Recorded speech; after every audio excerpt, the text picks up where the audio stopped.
Welcome to Old Fashioned Finance, the podcast that mixes cocktails and high finance. I'm your host, Caleb Frankert, and I'm joined by my good friend and fellow money muddler, Jason Burnell. Caleb, can a podcast about finance be entertaining? Not without alcohol. All right, let's mix it up. Yee-hoo!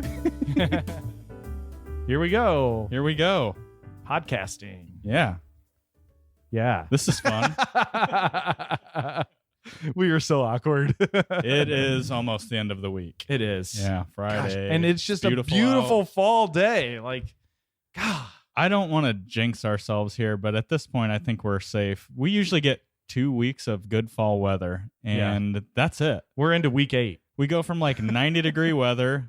We'll have a couple of weeks maybe of good fall weather, and then we'll go right to snow. Yeah. And this year, it's like, I don't know. winter doesn't want to get here, and I'm okay with that. I am too. I know. But we just, you and I both kind of had like a little bit of a sadness this week, right? It was weird. It's like there are things that I look forward to in the wintertime, slowing down, reading more. You know, the thing with it being constantly sunny and nice outside is you feel like you got to be outside and be productive, which leads to unproductivity in other areas of life, right? Yeah. So, yeah, I mean, I would like to cozy up in, my cave and read books and just, let you need things some quiet chestnuts down. roasting on an open fire.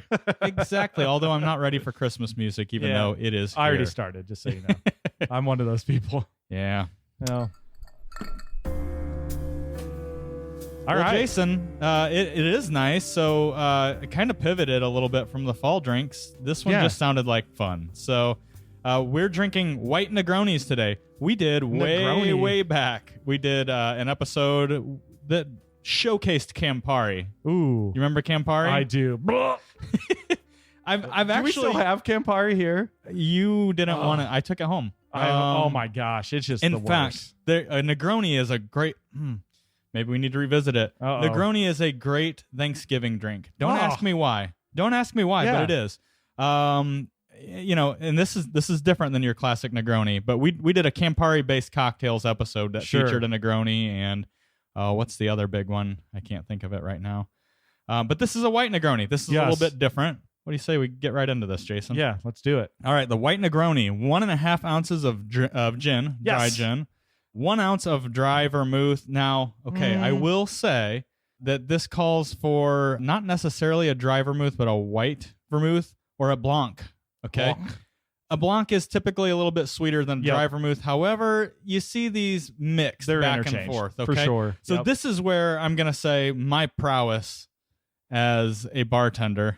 You're just going to go with your nose. As a cocktail connoisseur, I did want to balance that with something else because there was another interchangeable ingredient in this. So I went with the Lillet Blanc, a little sweeter, which is kind of like a Blanc vermouth. So we're going to do 3/4 of an ounce of the Lillet Blanc with our 1.5 ounces of gin, with our 1 ounce of dry vermouth. If you have Blanc vermouth, I think that's going to make this a sweeter drink. Sure. And then we got 3 dashes of orange bitters. Always a win.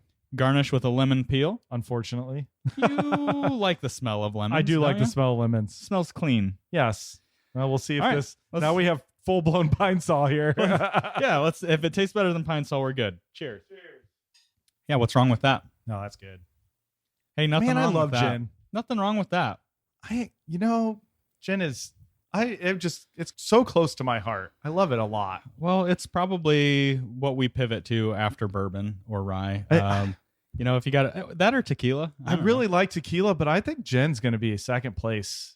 And there's a lot of fun stuff happening in the gin world. The craft gin world is full of some crazy distillers doing some really strange things. Reading a little bit more about it, and gin can be made pretty quick, so there's lots of neat product out there. In your bathtub? We've haven't tried that yet. We've been rolling with Tanqueray. Wow, pretty basic. We could get into some of the more. Yeah, I like Norlet a lot. That's Nolet. Yes, Nolet. That's right. That's right. I couldn't remember the name.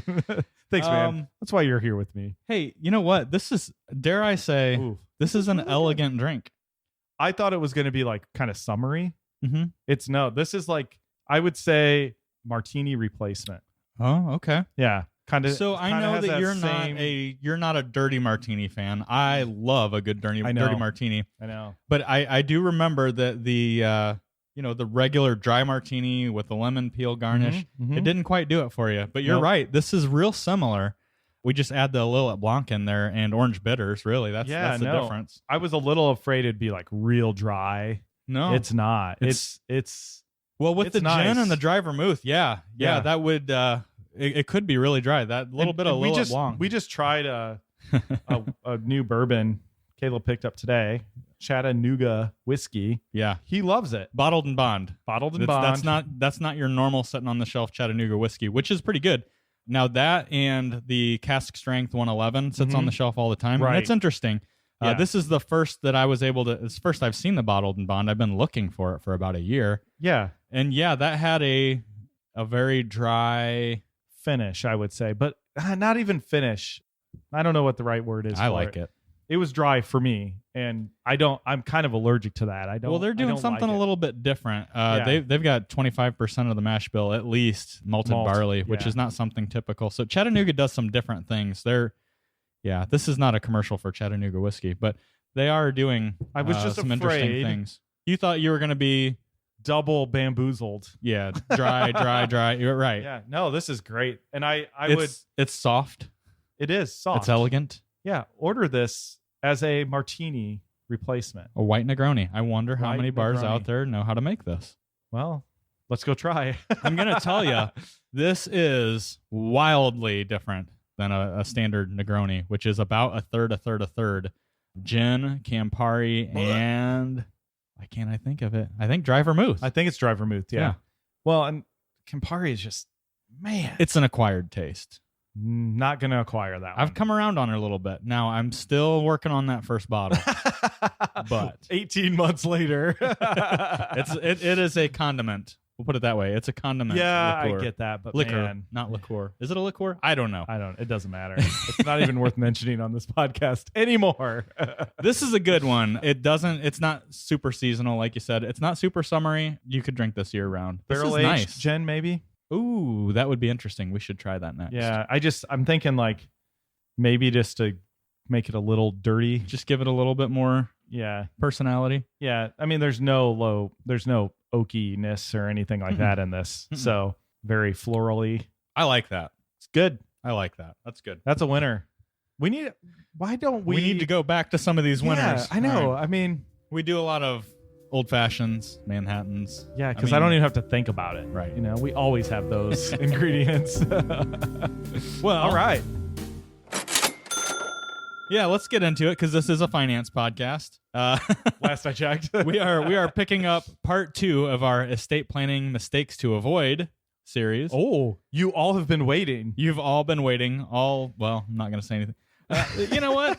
I am going to say it. The last episode didn't seem super popular from downloads that I saw. Now it's really hard to tell. Yeah. Sometimes they pop and they spike, but something tells me a lot of folks out there are thinking, estate planning, I don't need to worry about that. I'm young. I'm in accumulation Maybe we should phase. Change the title of this, like, you're going to die. But I think the point is that, no, this is something you should be thinking about now, regardless of where you're at. Yes. This is not just for someone who is old. You were thinking it. These are things to take care of now, dang it. Yeah. So even if you're old. If you didn't listen to last week's episode, darn it, listen to it and keep listening to this one, okay? Yes. And actually, these are young ones. They are. But so was the last one, sort of. I don't know. Anyway, it's important stuff. Otherwise, we wouldn't be sharing it with everybody. So let's dive right in. We're gonna touch on 5 more of these common mistakes that we see. I don't know if they'll be at part 3. I'm not going to commit to that yet. Well, let's see how it goes. Yeah. All right. So, Jason, I think this is still fresh in your memory from your conference, but we kind of were beneficiary focused on the last one. We were. We might be a little bit more POA focused. That's power of attorney on this one. So, Jason, that just sounds like such a bad thing. Lots of clients, lots of folks have POAs, as they should. Yes. Right. However, here's a mistake we see often with folks who have POAs. Mm-hmm. They don't give them to their custodians or their financial advisors or their banks. Right? So they have this document. Great. Yep. Mistake number 1 is not setting up your POAs with your custodians. Yeah, I think most people think that. And I don't mean your janitor. I mean, What do I mean by custodian, Jason? Most folks think that by having the document, folded up in that nice little folder that your attorney gave you, that's all you need to do. Nope. Okay. If you have a power of attorney, you need to take it to your financial advisor and your bank, and you need to say, I need this power of attorney to be established on my accounts. Starting now. And the power of attorney document, if you take the time to read like the first 5 paragraphs, somewhere in there, it's going to tell you that you have to be incapacitated first. Right. You can't just be like, well, I decided grandma is crazy, and so I'm going to go in and take all her money out. That's not how it works. But most financial institutions will not take your power of attorney unless it has been established and signed by the owner. Right. So you can't end up in. I hate doing this. Let's be morbid here. Let's pretend something bad could happen. The proverbial bus runs over your foot. Okay, your foot. I was gonna say you're laid up in a hospital bed, car accident. You're in there a while. To make financial decisions for yourself. Right. Let's just say that. So someone says, let's dust off. Let's get in the file cabinet. Yep. Is that still a thing? Let's dust off that envelope that we got from the attorney's office because it's got that power of attorney document that mom and dad talked about, right? You take that into your wherever, your bank, your custodian. That's probably going to be the most likely place. And they're going to say, oh, well, the owner needs to sign this. And you're going to go, well, why do I have this? This is so I can act on their behalf. Yeah, but they got to agree to it. Like, right. I couldn't just go out and say, I couldn't walk next door to the attorney's office, Jason, and say, hey, I tell you what, Jason's been acting a little goofy lately. Let's draw up a power of attorney for him. And then I club you over the head. Yep. Right? Mm-hmm. And then I use my power of attorney on all of your accounts here. Yep. Right? No, you couldn't do that. It's got to be signed by the owner. Right.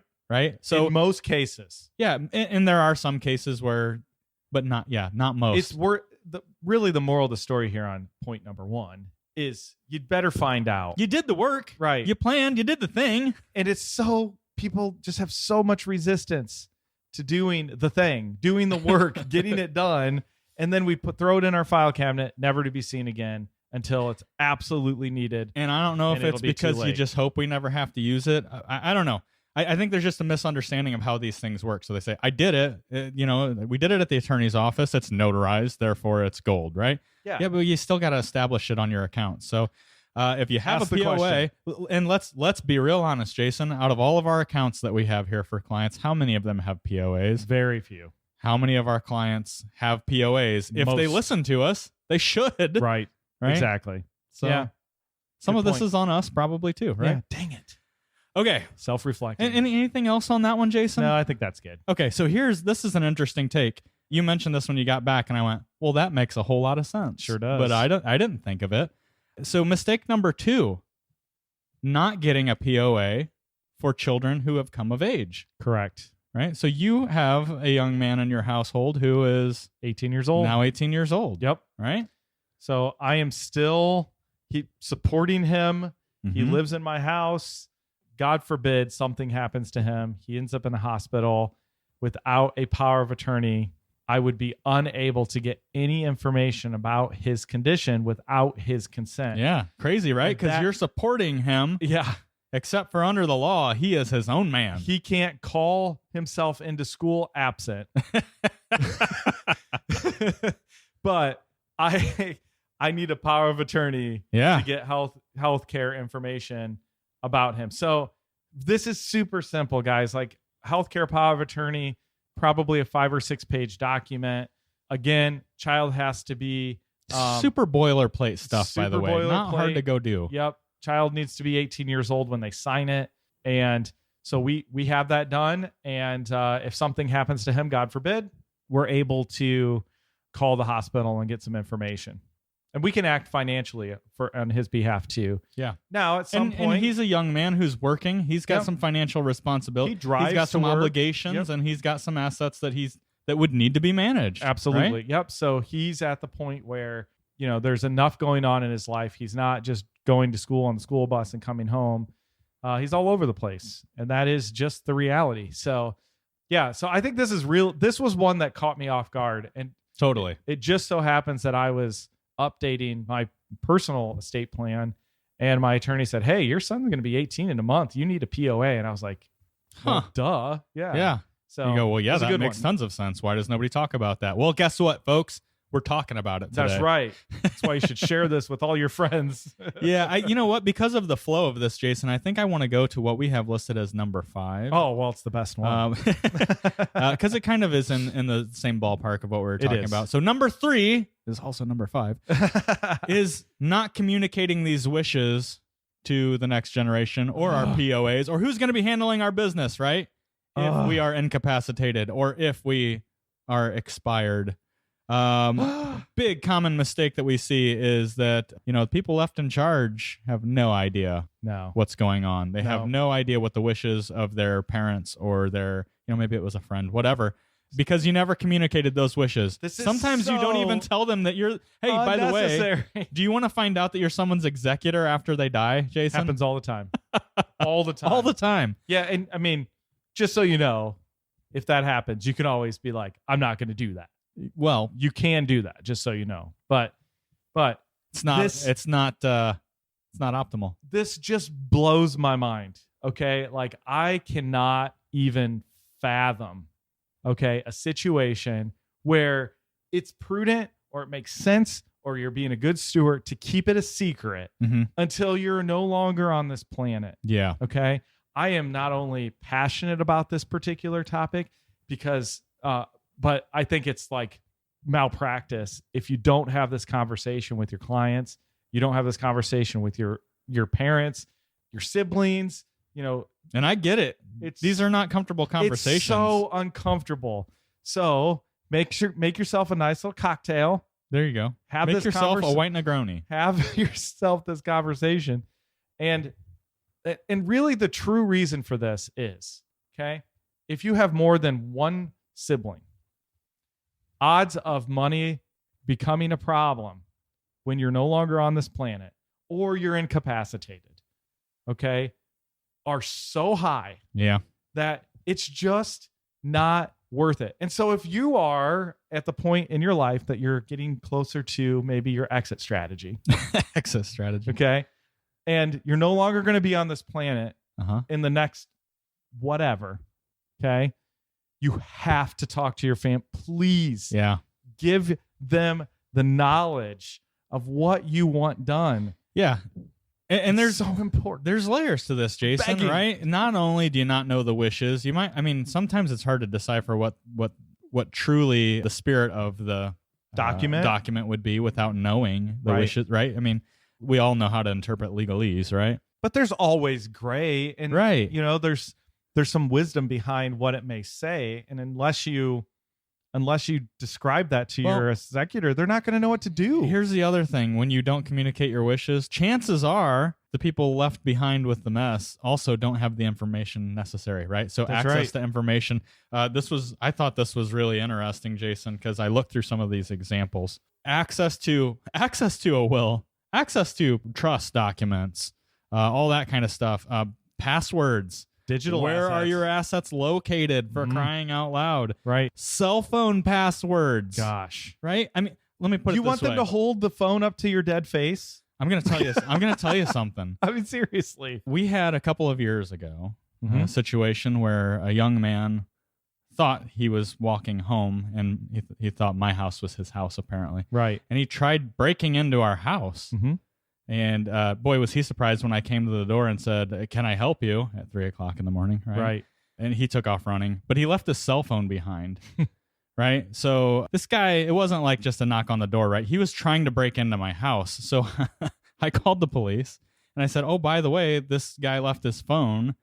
And they're like, "Yeah, we don't have the password. We can't get in." Okay, so if the police department can't get into the phone, how are your heirs going to get in? That was it was a crazy story, I realized. But yeah, like how are your heirs? How are the people that need access to this information? How are they going to get it if the police department's not going to get it? Yeah. Now, are there ways? Yeah, maybe by an act of Congress, you can get someone's cell phone password. That didn't even work, remember? That's true. Yeah, so like it is important. I kind of have this binder that I keep. What's a binder? It's paper documents. What are these paper documents? And I have it in a fire safe. It does have all this there because God forbid something happens to me. Okay, my wife would be in a lurch. And I just don't want that to happen. Yeah. So again, these are almost as important as tell everyone your wishes. Yeah. Where is all your crap? Yeah. And how can they access it? No surprises, right? Yeah. Keep a good list of like where you have accounts. I mean, especially folks that were like post-depression era people. Oh, yeah. They have accounts everywhere. So it's important just to kind of, it's much worse to wait for the mail to come in and be like, oh, they have an account at, or like we've seen Second people National just Bank, popping into banks and brokerage firms saying, hey, I know you probably can't tell me this, but did so-and-so have an account here? They died. Yep. And you go, huh? No, I can't. Well, A, I can't tell you that, but B, they're like, yeah, I don't know. Stuff's everywhere. And they never told any of us, right? Yeah. Yeah. I mean, safe deposit box getting drilled out, things like that. Those keys, guys, there's no backup. Yeah. So it's your key. So it sounds obvious, but it's not, obviously. It takes work and it takes thought and it's morbid and it stinks, but you have to do it. So moving on, I think getting into some more technical stuff here, Jason. This is where I think it gets a little bit more fun. But and this has got some layers to it as well. But one of the things that I think people a lot of times when it comes to estate planning, they think, well, how can I give some of this money or some of these assets while I'm still living? And avoid gift tax and all these other things, right? How can we do that effectively? So first of all, that's a good train of thought. Good way to start thinking. One of the things that people don't consider a whole heck of a lot is this, and we've had this situation. Client sits down and they tell you, here are my wishes when I pass. I want to leave this much to this grandson because, God bless him. He's a hard worker. He hasn't been great with money. He's got loads of student debt and I'd like to help him out. Okay. So their thought is, when I die, I will leave them X amount of money. Right. Here are some things to consider. Direct payments to things like education expense or medical expense. We don't have to worry about gift tax on that, right? Nope. As long as it's a direct payment, right? So you go, little Johnny ran into some bad luck. He's a hard worker. He just needs help. Hey, here's an idea. Write a check for the tuition. Help him out now. You get to see him now. Yep. You don't have to worry about the gift tax. It's not factored into your estate. So there are some things that I think if in your mind is I want to leave X amount behind to help with so-and-so's medical bills, so-and-so's education expenses and all that. Just do it while you're here. Right. And I think a lot of times we think that I might need it. Okay. This is where a competent financial advisor, financial planner comes into play. Where do you find one of those? I don't know. I've been asking myself that question all day. I know. No, do some income planning. Understand what you need. And if it's become obvious that you're at the point in your life where it's like, I'm not going to spend all of this. Okay. Remember what it was like when you were starting off. Yeah. $1,500, $1,000, $500 was like life-changing. Right. So, helping somebody take care of these expenses, especially the medical ones. A lot of times that's unexpected. Yeah. And it's crippling, by the way, when it comes to financial planning. Jason, how many times have we met with someone who's, by all accounts, done the right things, but they are just up to their eyeballs in medical debt? I mean, $400, $500, $600, $700, $800 a month payments just for it doesn't take much to get there, by the way. No, not at all. And it can go on and on and on. And you can say, there are plenty of folks who end up in that position through no fault of their own, through no money mismanagement or anything like that, right? Right. And a lot of times they actually blew through their emergency funds. And it's just such a nice way to give someone a blessing based on your hard work. And again, no gift tax. You get to enjoy tax it now, return. right? It's just now direct payment. You got to pay the bill. Yes. Pay the bill. Pay the bill for them. Yeah. But, there's a lot of reasons for this one, Jason. Yeah. A lot of reasons. While we're talking about gifting, let's move on to number 5, which is also number 4. That's not confusing at all. I think we're at 5, right? I don't know where we're at. And we see this mistake quite a bit where older clients are gifting. They're starting the gifting process, right? Going, okay, well, I don't want this big estate problem, so I'm going to start gifting assets. And they gift these large assets that have appreciated over a long time, right? With low cost basis. The farmer mentality right here, or the farmer example is probably the best one, don't you think? Yeah. So 80-acre farm, get this out of my name. I'm going to get it out of my name. I'm going to give it to little Johnny. He's such a hard I paid $200 an acre for it in 1965. In 2005, I paid $200 an acre. I got My cost basis, 80 times 200, real low, real low. Yeah. And then I give it to him, and now what? Somebody gets to realize that gain. His cost basis is now your cost basis. Yeah. The $200 an acre times now, 80. On the other hand, you just kick off. You just die. They inherited it at your stepped up date of death cost basis, right? That's right. Yeah. Why would you pay that? Why would you do that? You wouldn't. Well, some people do. You shouldn't do that. You need to wait. Yeah, some of those really low basis, highly appreciated assets, I think those are the ones that a lot of people have a lot of urgency around getting that off the books, right? Yeah. But really, you ought to be looking at the stuff with higher basis. Correct. Right? And say, hey, let's get that out of the way. You may not get a stepped up basis on that stuff. So it just depends. So this particular example is one where I think a lot of like emotion get factored in. Let's say like, I want to give it to Johnny. I want to make sure he gets it. Okay. I don't want him to have to pay his siblings ridiculous amount of money for the land. I want him to have it. Great. You just need to do that in your trust or your will. Make sure that it's detailed exactly what you want to have occur. If you don't, it's up to the executor how it's handled. Yeah. And so this is not a one size fits all. I wouldn't say that this, makes sense in every case.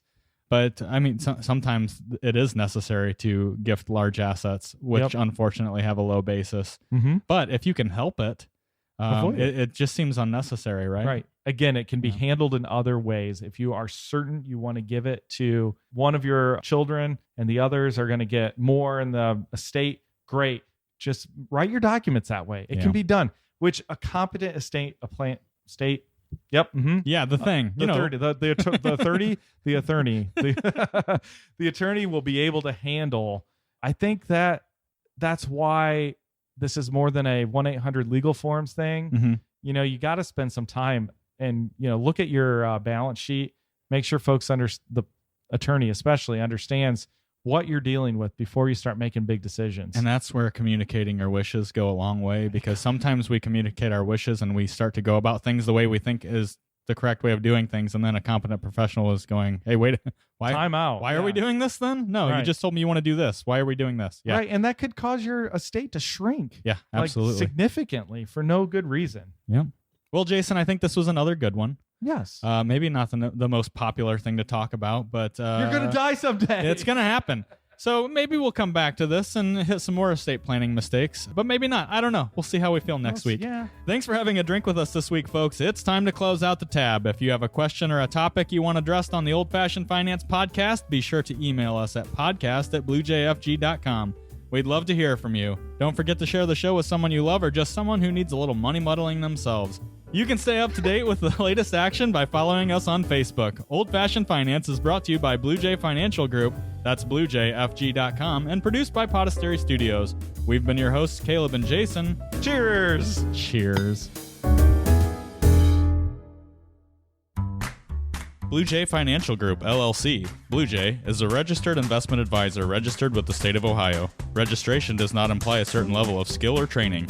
The presence of this advertisement on this podcast shall not be directly or indirectly interpreted as a solicitation of investment advisory services to persons of another jurisdiction unless otherwise permitted by statute. Follow-up or individualized responses to a consumer in a particular state by Blue Jay and the rendering of personalized investment advice for compensation shall not be made without first complying with jurisdiction requirements or pursuant an applicable state exemption. All verbal and written consent on this presentation is for information purposes only. Opinions expressed herein are solely those of Blue Jay unless otherwise specifically cited. Material presented is believed to be from reliable sources, and no representations are made by our firm as to other parties' informational accuracy or completeness. All information or ideas provided should be discussed in detail with an advisor, accountant, or legal counsel prior to implementation.